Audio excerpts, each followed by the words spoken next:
имавме многу под знаци на наводници притисоци од страна на нашите учесници. Бевме во една многу тешка ситуација на размислување. Во контакт бевме со Министерството за здравство, со Министерството за култура, кои што проектите инсистира да се реализираат и баравме некој вид решение како да се сето тоа случи.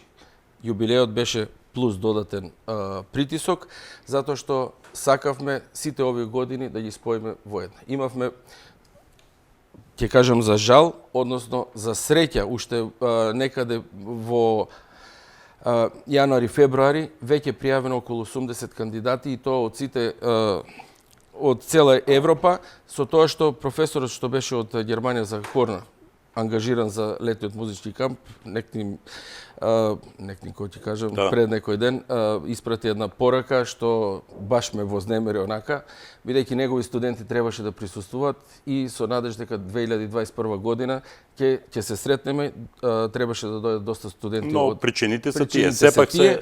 Имавме професор по флейта од Србија и професор по труба од Бугарија, кои требаше да бидат активни предавачи, односно полека да се шириме.